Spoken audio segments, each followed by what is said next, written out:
What's up, everybody? Welcome back to another episode of the Nick Williams Show. My name is Nick Williams. I'm an independent producer and filmmaker north of Boston. And today, joining me in studio, as always, is my amazing producer, Josh. Josh, how are you? How's it going? Not bad. No guests today. You said we have a little bit of a different episode planned. You said you have some questions for me. Is that? Yeah, I got a few questions for a rainy day. Okay. We can do some rainy day questions. Do you have... Is it a lot of questions? Is it It's like more than 3 questions? Oh yeah. Okay. How about this? Let's change it up a little bit. Why don't you come sit over here on set with me? What do you think? Let's do it. Yeah? All right, let's do it. Come over. And then the pops of confetti. This is how you're going to sit? Sit, relax, sit back, relax, enjoy. Hey, you go. Look at Josh. Hey. We'll put some nice clapping from the live studio audience, always. The enormous live studio audience that we have. Pull it in close. Like you, yeah. Nice. Like it owes me money. There you go. You like that? That's good. This is your first time over here, right? On camera. Yeah, well, that's fair. Okay, so what do you got? You got questions? What kind of questions? Yeah. I got some filmmaking questions, some business questions. Cool. And on a note on my phone, like a true professional. Right. Yeah, well, what other way would you do it? Go ahead. What do you got? Questions for your boss. Be very careful. Very careful. Go ahead. Question number 1. What do you got? Why do you think some people look so negatively at indie film? Ooh, we're getting deep right off the bat. What when you say negatively, can you give me a little bit more? Like a lot of indie film goes under the radar. Mm-hmm. You bring it up to the, I guess, average consumer, and they'll either know next to nothing about it, or they'll be like, well, that's not real film. So, independent film, I wouldn't necessarily say it's looked at negatively as much as it is. There's not a lot of distribution. So a lot of people don't know about certain films, number 1. Number 2, I would say that typically speaking, people, when they're first starting out, budget constraints, I love all actors, but if you're a newer actor, the quality of the performance, the quality of the story, you have to learn things, as you learn things and as you grow and then develop into a filmmaker, like you're going to have better stories on the latter half. You're going to meet more people that have more experience, that know how to execute things better. But independent film, generally speaking, I wouldn't say it's looked at negatively. I would say that it's looked at sparingly. Does that make sense? Yes, it does. Does that answer the question, really? I mean, I don't know if I'm an independent filmmaker, so I don't look at indie films negatively. I look at them positively. I think that they are the lifeblood of the industry. Otherwise, what are we looking at here? The 20th Star Wars film. That's all the industry does. On the high budget side of things, there's nothing new. All of the new and organic ideas in film come from independent filmmakers. So I don't look at it negatively at all. I hope that answers your question. Are there larger film studios that would be, I guess, referred to as the big leagues that you view as almost indie studios, maybe like A24? Yeah, A24, 100%. There's a lot of Neon is another one that's really big. Some of them do a lot of distribution stuff as well. But when I say like industry, I mean Warner Brothers or Universal, Paramount, the big ones that have been around for 100 years, that are the gatekeepers, that are like, we do everything right and indie people do everything wrong. And if anything, it's disheartening as a filmmaker because they should be embracing, you know what I mean? Mm-hmm. And they don't. They gatekeep and they kind of keep the indie people out, which I think is dumb. I mean, it doesn't make any sense. We should all work together, So looked at sparsely and in some cases gatekept. Yeah. Oh, yeah, definitely. Should we move on here? Yeah, continue. Yeah, sure. What else you got, dude? You're the interviewer. I guess today we've swapped roles, and I am sitting here answering questions. Exactly. This is the kind of stuff I do for my employees. If you want to work at Wilco Media, go ahead. Do you think a business or business-related degree is more useful to a freelance videographer or indie filmmaker than something like a film degree? Okay, that's a good question. So I would differentiate videographer from, or freelance videographer from an indie filmmaker. Sometimes indie filmmakers will do freelance work to supplement their income while they're trying to make it, whatever that means. But there are tons of businesses out there that are, videography businesses that or commercial, corporate. That's all they do. They don't work on film sets. They don't want anything to do with narrative work, which is fine. I think that interesting. So the question, because you know me, I'm a big college is a scam kind of person. So, but the question is, would a business degree do better for an indie filmmaker or a videographer as opposed to a film degree? Yeah, why not? I don't see why not. I feel like that's one of the biggest issues with videographers and filmmakers is the lack of knowledge when it comes to the numbers side of things, the back end side of things. Whereas with a film degree, a lot of it is like film, from what I've heard, because I didn't go for this reason specifically, a lot of it is like film theory. You can type in any camera model on YouTube and learn how to use the camera, you know? You can look up angles and shots and different things to, compositions, ways to, make the film look pretty. But none of it's about business. And so then you leave college knowing how to make things look pretty, and you have no idea what to charge, how to do any of that stuff, what paperwork to file. I would say, yeah, a business degree would be way more beneficial. It's going to be difficult because creatives like to be creative. And business is kind of cut and dry. It's not personal, it's just business. Making a film, making any type of art is extremely personal. So there's a complete dichotomy there. I always think it's important to learn about the things that you know nothing about, as opposed to the self-aggrandizing. You know what I mean? Like, you know what I'm saying? Like, I feel like a lot of artists go in. You have an art degree, Yep. and I'm not judging anybody, but this would be fun. This would be a cool thing to learn more about that stuff. I feel like young people need to look at what do the next 20 years of my life look like?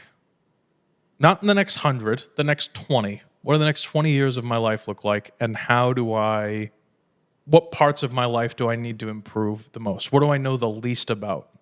And what part of those things that I know the least about are going to benefit me? Because you know how to be an artist, you know how to draw pictures. Yeah. Did you not know that before you went to college? And that's the thing. We have stuff like technical schools nowadays Yeah. where you can learn stuff Yeah. in high school, which in my head is one of the best things that you can do. Sure. I loved going to a technical high school, but looking back, I think business and a degree in that would have also benefited someone like me or anyone going into any art related field, because it really is like you're getting a degree in whatever creative medium you work in. And in almost every case, people have been already doing that for 20 years by the time they get the degree. So how much are you actually learning? And I guess at that point, it depends on the school. To me, I look at it from the perspective of the monetary investment of college on the front end of things, because college is very expensive. It doesn't matter what degree you're going for, unless it's community college. If you're going to get a bachelor's at a university and then potentially move on to a master's, I would very strongly recommend that people look at what the college offers and ask yourself, what aspects of this degree can I learn on YouTube? Right? What is it? Art techniques? Is it whatever? And people say, oh, but they offer you this and it's a disciplined area. If you don't have enough discipline to sit there and learn on your own in your free time about things that you enjoy.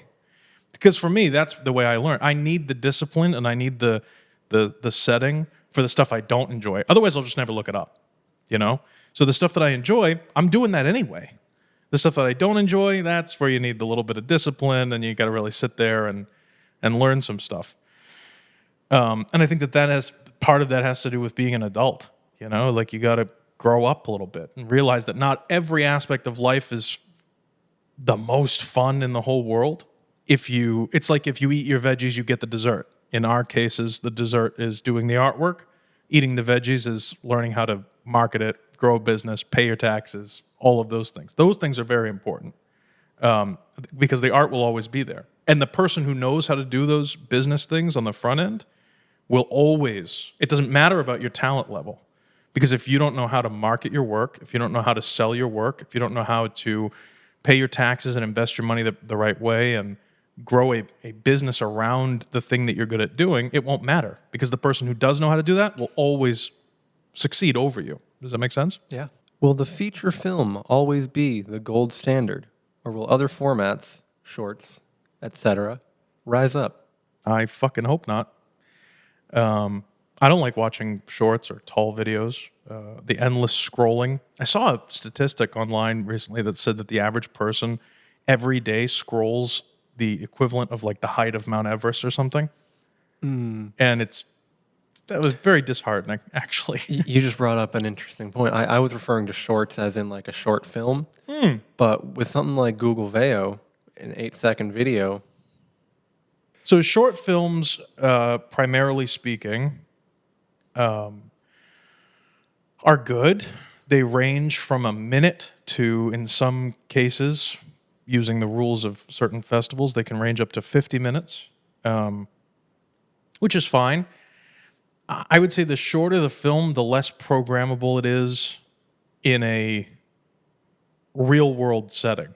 So this is a little inside baseball here, but if you're submitting your film to a film festival, the festival they don't just judge whether or not the film itself is good. They also have to take into consideration the runtime and whether or not they will be able to program your film with the other films in the limited time block they have for where the theater is that they've rented out, etc. Okay, so that's why a lot of 5-minute shorts do really well. On the side of after the festival, after that's done, what do you do with your short? Who's going to buy it? Are they going to syndicate it and put it on television? Are they going to put it in a movie theater? Would you go to a movie theater, pay $20 to go see a 10-minute movie? And maybe you would and maybe you wouldn't, but that's the way that's the business side of things. That's the way the theaters are looking at it. So I would say usually that most shorts are being made on the filmmaker side as some sort of proof of concept. Does this have legs for a feature film? Stuff like that. But I think that they're great practice, and you can make a short film very, very good. It's a dance. It's a little bit of a tango because you have to deal with the film festivals. You got to deal with the film itself. I don't know. Does that answer your question, or did I get off track? I get Yeah. off track a lot. I'm trying. I feel like I'm on fucking Larry King Live or some shit right now, you know? Nobody ever interviews me. I always ask the questions. So for people to ask me, think, oh, shit, you know? How the turns table. Yeah, exactly. All right, what else? Come on, what do you got? And if that doesn't answer your question, I can dig deeper, but you got to kind of reframe it or help me out. No, I think it does answer the question because I don't think a lot of people would, like you say, pay $20 to go sit in the theater for 10 minutes. Right. And I think there is that happy medium that if it's a decently long short film with the right back end stuff going on, the right promotion, marketing, and all that, it could do just as well as a feature. Some of them do. A lot of the shorts that do well, they end up going to become features later. Let's expand the story. Let's learn more about these characters. You know, that kind of stuff. Yeah, or it gets them work. The cinematographer on a short film could do really well. The editor, whatever, and then a feature comes along and says, "Hey, you were the guy who did this. I really like the way you did that. Let's use you for this kind of thing." So it is kind of more of a jumping off point for the most part. Does that make sense? Yeah. Okay, go ahead. What else? If Hollywood were to make a comeback, what does that look like to you? And does it deserve to make a comeback? So we live in like a weird time. I feel like if Hollywood were to make a comeback, they would get somebody in there who, in these CEO or executive positions, that would start buying and making indie films. I don't really see that happening because they're too afraid to take risks because they're so obsessed with ROI, and making money. Because of that, I don't think they deserve to make a comeback. I feel like they've kind of ruined the industry in that sense. If you look way back 100 years ago, like Buster Keaton days doing silent films, you know, they these people were pioneers, in a sense, but there are a lot of pioneers today that want to make stuff and do stuff in the same with the same inhibition, if that makes sense. And because of monetary constraints or whatever it is, they can't do it, or they do it and they never get noticed. And I feel like across the board, all of the big, I mean, I could be totally wrong. A bomb could drop on your head tomorrow. Who knows? But I think generally speaking, especially with social media, this is kind of one of those things that makes social media good, is that you're now able to reach people either locally or nationally or even internationally that are all focused on you and your work and your artwork and what you care about. And we're bringing a lot of that back. Whereas Hollywood back in the day, especially before technology and before we were able to have setups like this, there was like such a lack of ability to be able to do stuff like this that the only place you could do it was Hollywood. And when television came along, Hollywood hated television. They said, "Oh, it's so dumb. Nobody's going to sit at home and watch TV. They love to go to the theater." They were wrong, And then people who are making stuff for YouTube, I've said this on previous shows, you making videos for YouTube or making movies for YouTube used to be like a slur. Like that's what, losers do. I don't feel like that's true. I consume a lot of stuff on YouTube constantly. And what I'm seeing more of is Netflix, and in some cases, like Apple TV Plus and Amazon. They're just throwing money at stuff, and they've become this industry of churning out crap, as opposed to good movies that people can't turn off. They start eating dinner in front of the movie, or they are like they actually want to turn their phones off in the theater to watch a movie. Something that's captivating or like life changing. Does that make sense? Yeah. I feel like that the artistry of that is fading on the bigger productions, and so people are turning toward more indie stuff to watch films and everything. Smart people, anyway. Go ahead. What do you think? Yeah, What do you think? it's really similar to the gaming industry in a lot of ways. Sure. It's, I mean, it's literally the exact same thing. All the corporate overreach in the larger studios is just causing nothing but the same repeat slop to get pushed out. And the consumer base is realizing, well, there's all this other stuff being made by these guys. We can have our cake and eat it too over here. I'll see Hollywood later. They also used to have like tiered movies. So like that's where we get the terms the A-list celebrities and B-list and C. So you would have like A movies that were like the big mega stars, and then you'd have B movies and C and D movies, and you'd have reality TV and all this other stuff, or like a made for TV movie used to be looked at as bad. Well, every show that comes out on these streaming services looks like a piece of cinema. Whereas before it just looked like basic cable crap. You know what I mean? Yeah, I don't know. Throwing money at something does not make it better. That's the bottom line. Go ahead. What else you got?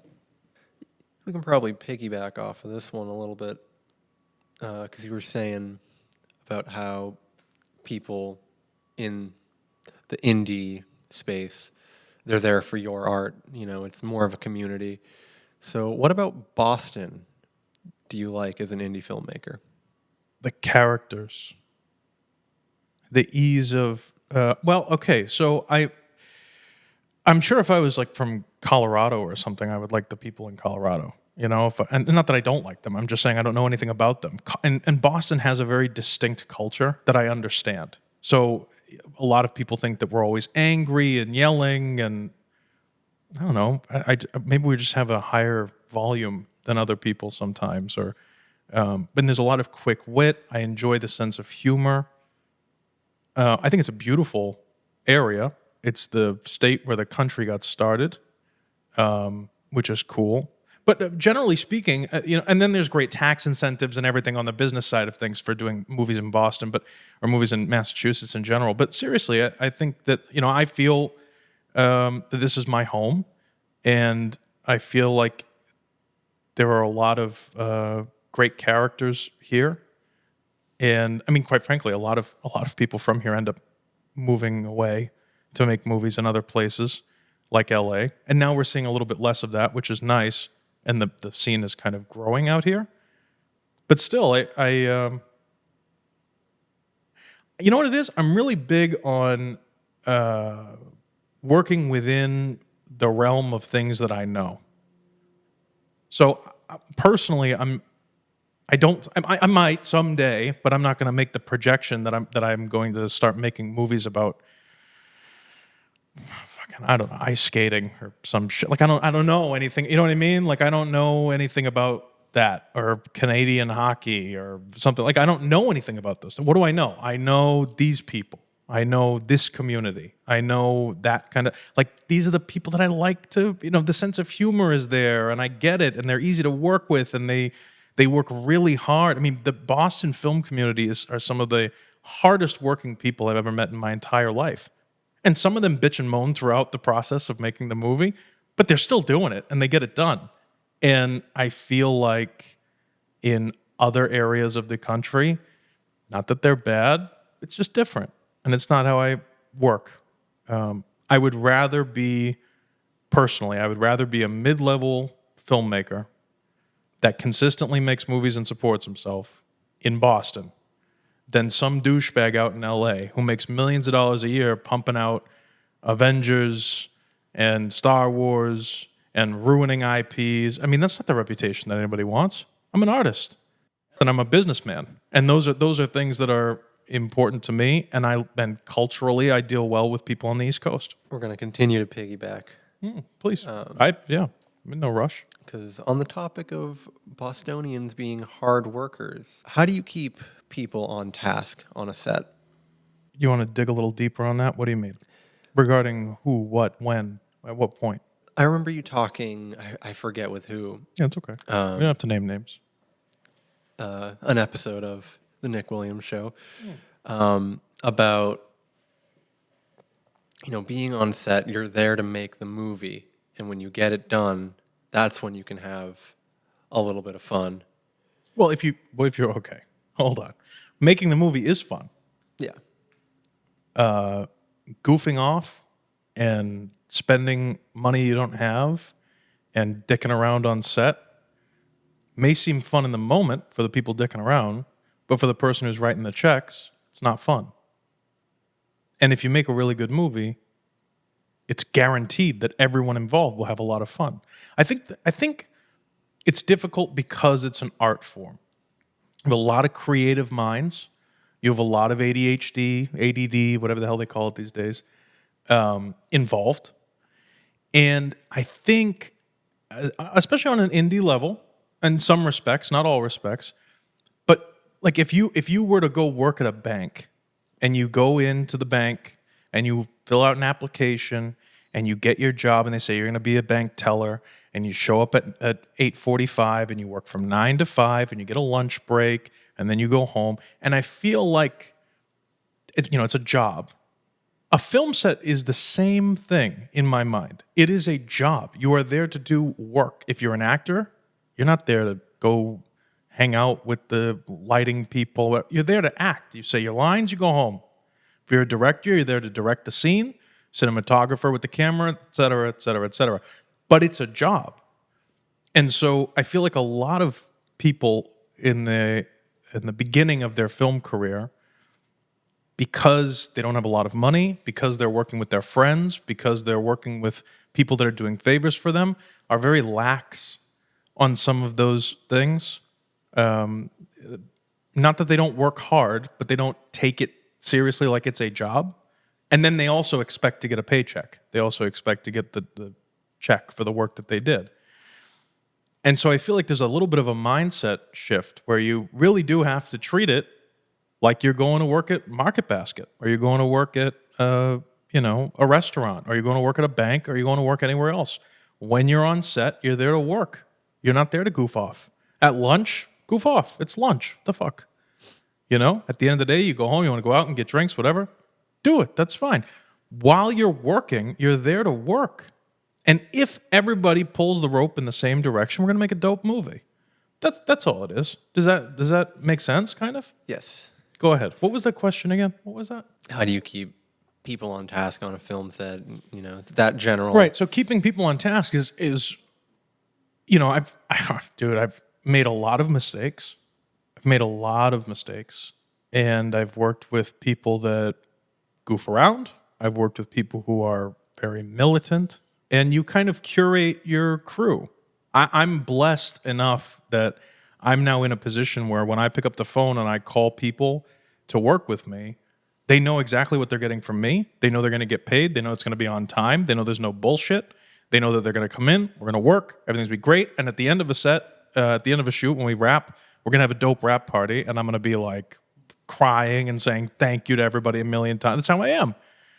There are people that I've worked with before, no names or anything crazy, but there are people that I've worked with before that goof around and don't really give a shit, or they want to change things that have already been talked about, and it's going to cost an exuberant amount of money, and they can't let it go, and they take it emotionally, and they get all upset, and I don't work with them anymore. That's it. It's not a personal thing. I would even still go out to get drinks with these people or hang out with them after a film shoot, but in a work setting, it's just not something that I want to continue doing.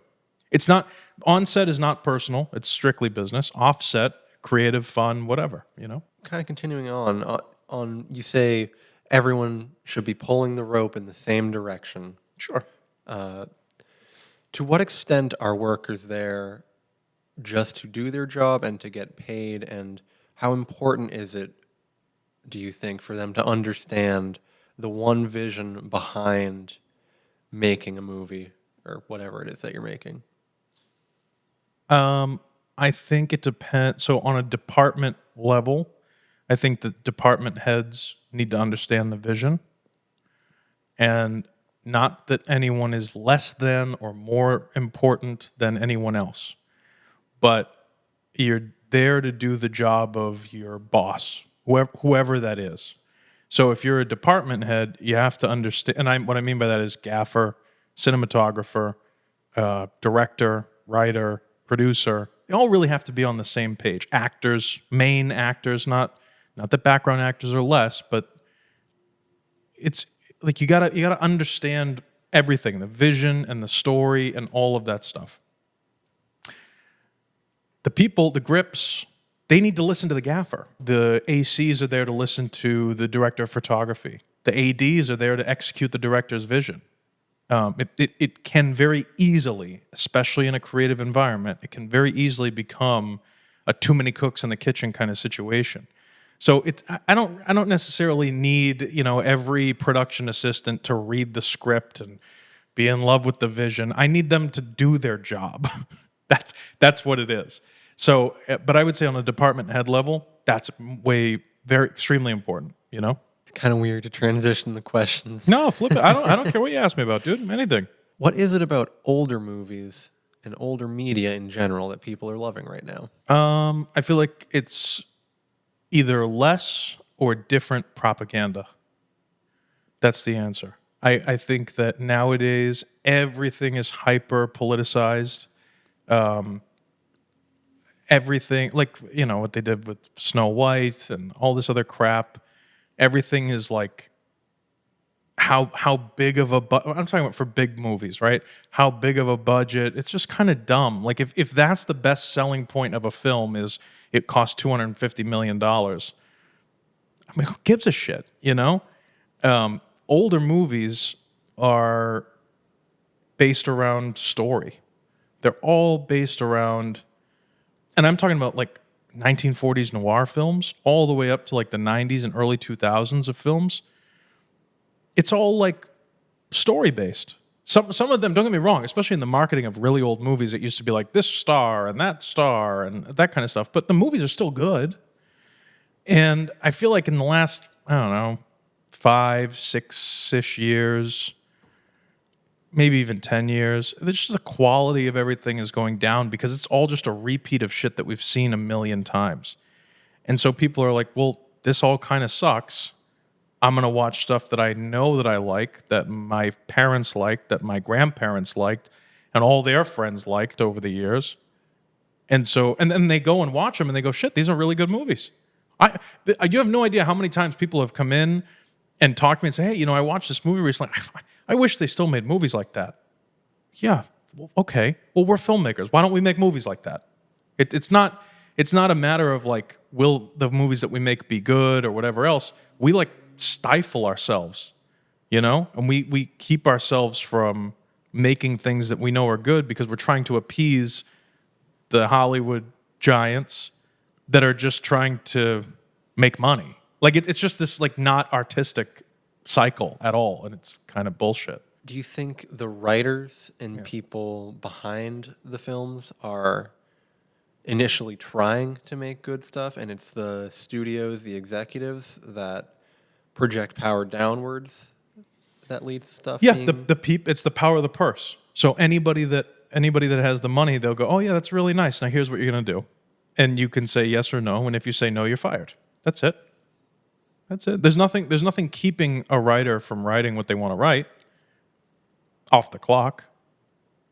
But when they go into work at a big major studio and the studio says, we're making this series about this, it's a satirical commentary on blue hair and nose rings or whatever, he can't make it about brown hair and people that are against piercings. So you're like forced to make, you know what I mean? Then there's constrictions and everything else. If you're a writer for TV, sometimes they lessen these restrictions a little bit, but if you're a writer for TV, you can't have swearing, you can't have too much sex, you can't have this, you can't have that. You need to have diversity, you need to have all these different things because it's syndicated nationally, and so there are certain parameters that they want to hit because they want to make money. So it's less about the story. The funny thing, or the ironic thing, is that if you just let writers write what they want to write and come up with the creative stories that are in their mind and write about things that they know and people they grew up with and all that stuff, you get these beautiful gems out of American culture. But it's not about that. Everything's about money, unfortunately. And that's one of the things that I hope to change over the course of my career. And I'll die trying. That's one of the things that I will continue to fight for until I'm dead, honestly. I guess on the topic of changing the industry, what are some things that people can do right now to support the indie film industry? Well, on the filmmaker side of things, the thing that they can do to change the industry is make movies and don't be a sellout, which is very difficult because you scrimp and save and really fight hard to make your artwork, and then some big studio comes up and says, that was a great movie you made. I got $100 million for you to make this movie. What do you say? How do you turn that down? Or I got $50 million for you to make this movie. That's a difficult pill to swallow. Number one.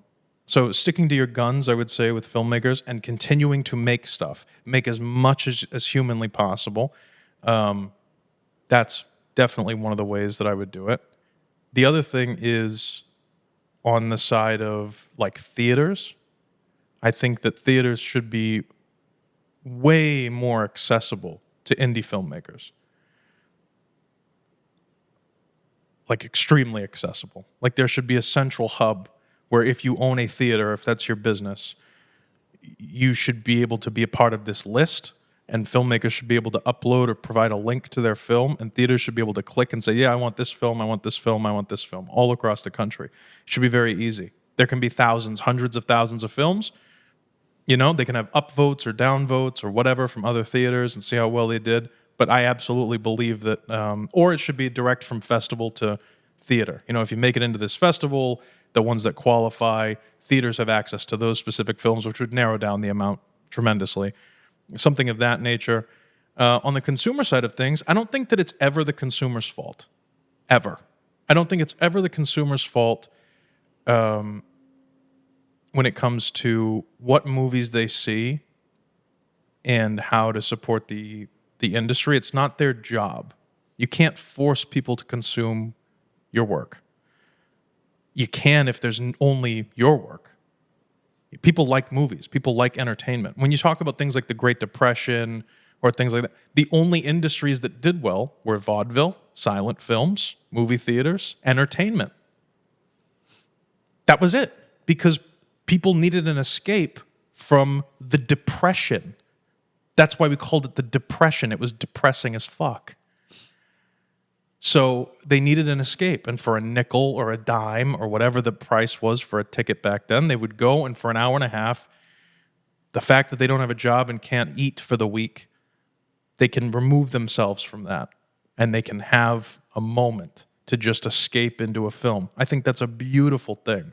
And it's an even more beautiful thing that God or the universe or whatever you believe in allowed for us to have that sense of escapism so that we don't go completely crazy and kill each other all the time, you know? So I never blame the consumer. Never. I think that theaters should be more accessible to indie filmmakers. I think that festivals should link up with theaters on a more accessible basis. I think that people need to just continue making movies, and then they need to fight for their film. I think that's another part of this that is such a big, like, crucial thing. Everyone focuses on all of the work that goes into making a film. And then once they've made it, okay, put that up there. What's the next film we're making? There's no fight. Imagine if you were a shirt company, a sweatshirt company, whatever. You had to go through all this work, months of work and design options and testing out which fabrics are the best for your sweatshirt, whatever. You finally make the sweatshirt and you ball it up and throw it in the corner and say, what's the next piece of clothing we're going to make? I mean, it would make no fucking sense. Okay, well, what about marketing? Where does it go? You should be running around being like, look at this amazing thing that I made. That's the part of filmmaking that I feel like holds a lot of filmmakers back from being successful. You have to get out there and promote your work and believe in your work. And if you don't believe in the film that you made the wrong film. You know, imagine telling someone who, like, this is a big debate or a big version of this, right? Is the Star Wars versus Star Trek people. They'll fight to the death. They're not going to compromise on which one is better. No matter what side you're on, it just is what it is. Now, you might think, oh, these are just nerds, whatever, but they have convictions. They have their morals. Tell somebody that you like this movie over that movie. Tell somebody you like this director over that director and see what they say, see how they react. People really do have their convictions when it comes to the art that they consume. Well, one of them isn't wrong and the other person's right. It's how they feel about it. It's completely subjective. It's artwork, you know? Yeah, I think marketing and distribution is really where filmmakers are lacking, which kind of goes back to the first thing you were talking about, or one of the first things you talked about, which is business degree with film and that kind of stuff. But I feel like filmmakers, it's fun to be on set. It's fun to be making a movie. And it's not always fun to travel and promote your work and tell people that you just made the best thing since sliced bread. And, you know, a lot of filmmakers, I feel like they don't like talking about themselves. They don't like saying that they're so great and all this other stuff, so they don't. And then they also bitch and complain about the fact that they have no money and nobody knows what the films they made and all that kind of crap too. So it's a double-edged sword. It is a difficult, line to walk, but it's extremely important. And it's something that more people should consider, Does that make sense? Yeah, I think film is, unlike many other art forms, very intrinsically connected to business.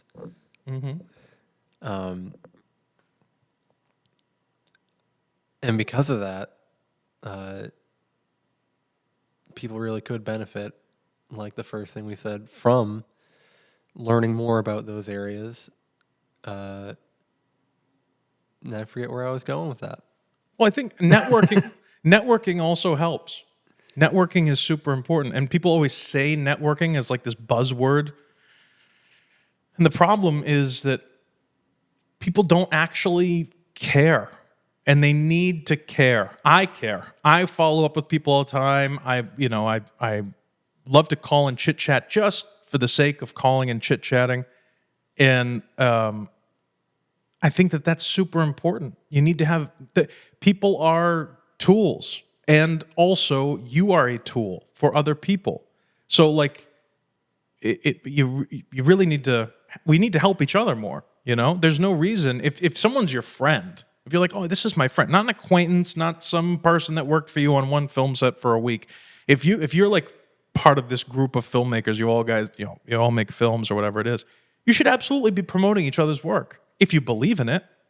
And if your friend calls you and says, oh, I made this movie, I think it's great, send me it. If you need help, I'll talk about it on the show. I'll invite you on the show. Do whatever I can to talk about and promote my friends and other people who I think are doing a good job in the community. I don't know why more people don't do that. And they wonder why nobody sees their movie. It makes no fucking sense to me. None whatsoever. Yeah. So that's, I don't know, that's really, everybody's focused on their own project all the time. And they don't give enough credit to other people. They don't help other people. And then they wonder why they're not successful. And I feel like that's why, because they don't help people, you know? Yeah, the more you do for others, the more you're really doing for yourself at the end of the day. Yeah, I would agree, 100%. And I have a question. I remembered what I was going to say. Sure. One of my questions was about the journey of making a film versus the end destination, and which one of those is more important. But I think What do you define as the end destination? the movie being done. But like you say, with the finishing, That's what I was saying before. I feel like that's not the end destination. yeah, exactly. I guess when I wrote that question, I was looking at it like balling up the sweatshirt and throwing it in the corner. Next. Yeah, right. And that's the journey doesn't end.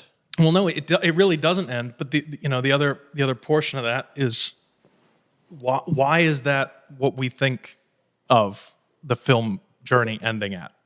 Like, I thought we were supposed to watch movies, right? So if the journey of filmmaking ends at the creation of the film, like you're creating something, and then it's not an attack on you personally. A lot of people feel this way. They say, "Oh, I'm a filmmaker." So you make the movie, and then what? Well, I made the movie. Great, but what's the point of making movies? To spread a message, for people to be able to consume the artwork. Imagine if you were a painter and you painted a beautiful picture. Imagine if, like, Leonardo da Vinci painted the Mona Lisa, and then he just threw it in the fireplace after he painted. Nobody ever saw it. What's the point? What's the point? You can't be a creator. You can't create artwork for no one. The point of creating any artwork is the fact that the point of creating any artwork is that you have a message that you're not seeing out in the public, and so you need to get your message out there the best way that you know how. For filmmakers, it's making movies. Even if it's a comedy, even if it's like Ted, even if it's like Sisterhood of the Traveling Pants, even if it's Bruce Almighty, even if it's Pulp Fiction or Citizen Kane or any of these movies, you have a message. Sometimes the messages are overt, sometimes they're political, sometimes they're cultural, sometimes they're bringing awareness to a cause or whatever, but there's always a message. So if the end of the journey is the creation of the film, you're not an artist. You're not, in my opinion, you're not a filmmaker. You're somebody who likes to be on set, which is fine. That's okay. But let's not go around, let's call a spade a spade. If you're an artist, you create the art to get your message out to the world, even if you're Picasso.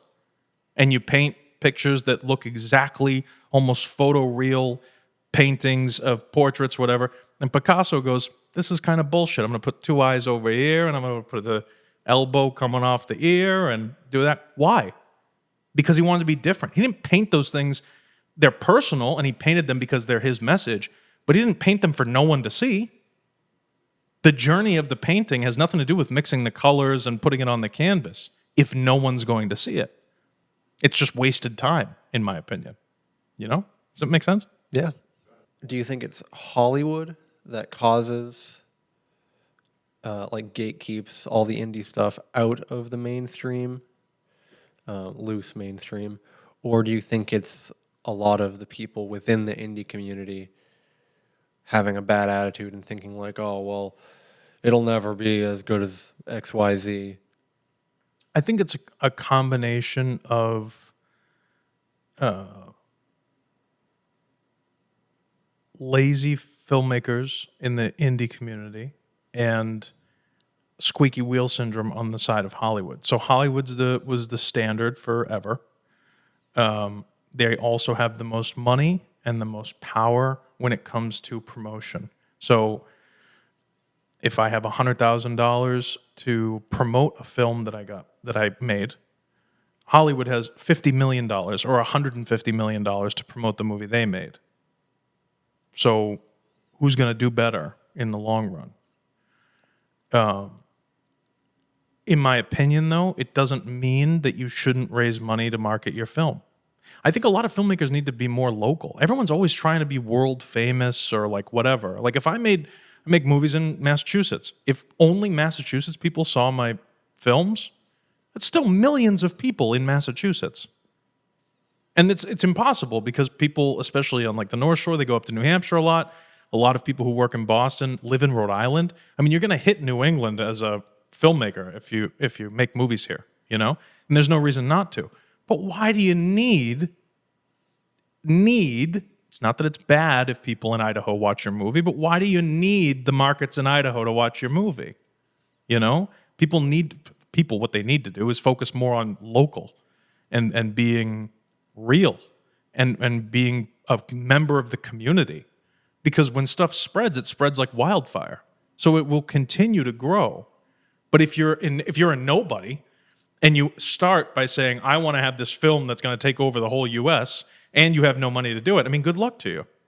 You know, but there's nothing wrong with having your town or county or whatever it is, your local area, watch your film and be like, oh, that's cool. What did they come out with this week? I feel like we should get back to that.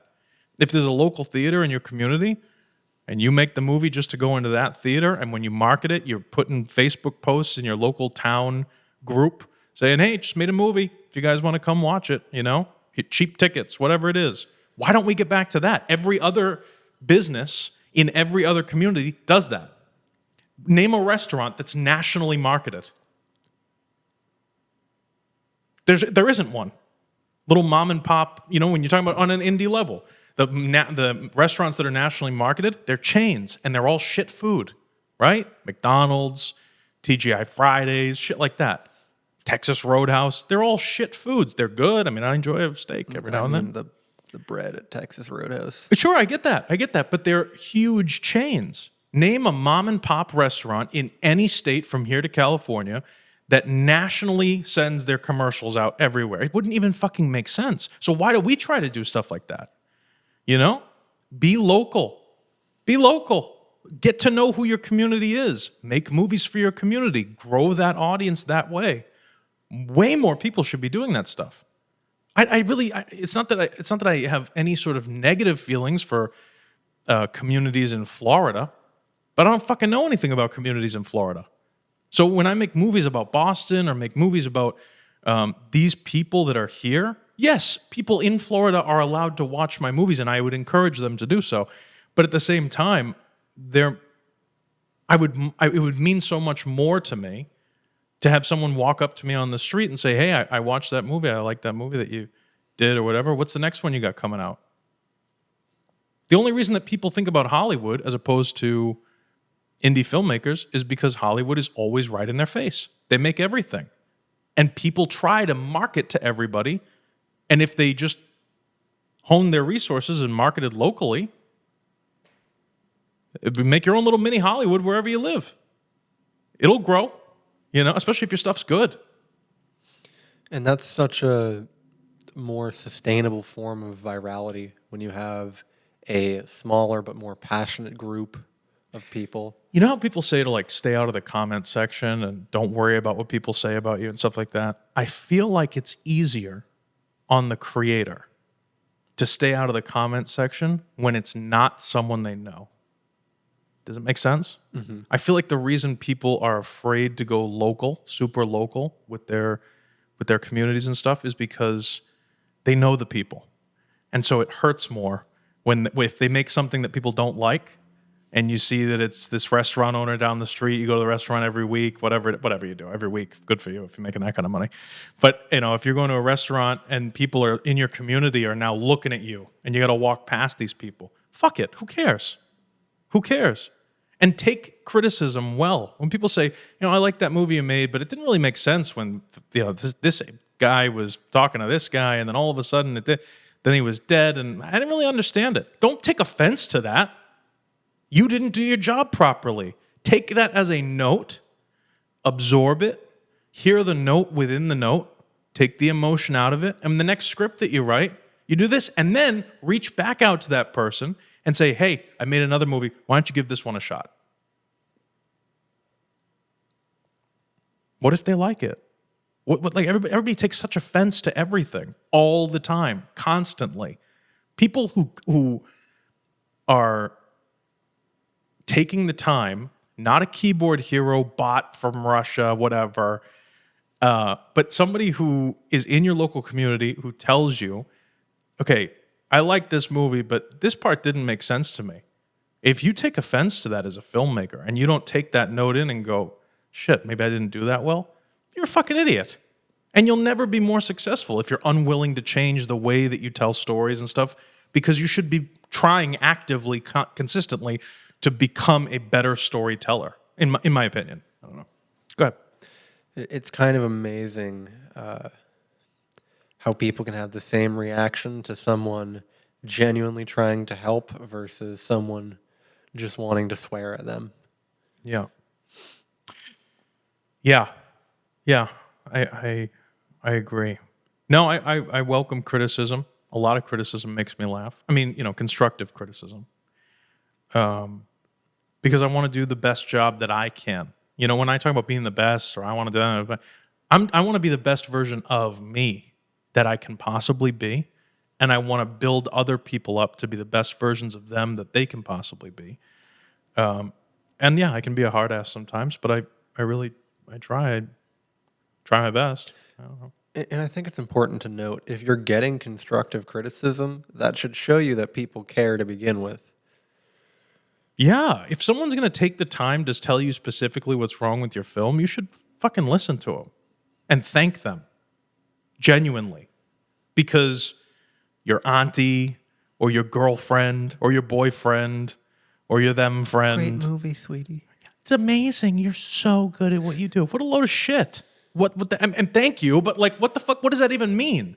I love that movie. Ask one follow-up question and that all falls apart. What's your favorite part of the movie? What'd you like about it? They go, oh, well, I loved that one drone shot you did. That has nothing to do with the story. Thank you. Thank you very much. Appreciate it.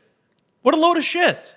When someone comes up and goes, hey, movie was interesting. I didn't like this part, or I didn't understand this character, or you mentioned in the beginning that this person has cancer, and then that storyline never comes back. What happened with the cancer thing? It's like, oh, you were paying attention. Right. You wanted to watch the movie. You gave a shit about the thing that I made. Oh my God, thank you very much. Okay, well, clearly I didn't do that good of a job. I'll make note of that. Or remake the same movie. What if you remade the same movie 17 times, and the last time you got it right, and then it exploded and went viral? What happens then? But listen, not everybody's going to like every movie you make 100% of the time. And it's bullshit to think that would happen. I don't know, man. Okay, listen, we're coming up here a little over an hour. A lot of work to do today. Nick Williams show is every Monday at 5 p.m. And usually every week at 6 p.m. on Fridays, we have the Movie Mob podcast where we do talk about industry stuff and what's coming out of Hollywood. So make sure that you like and subscribe to the channel so that you never miss anything. And we appreciate you, Josh. Thanks for coming and sitting up here today. Of course. It's cool. Producer Josh on set. It's good stuff.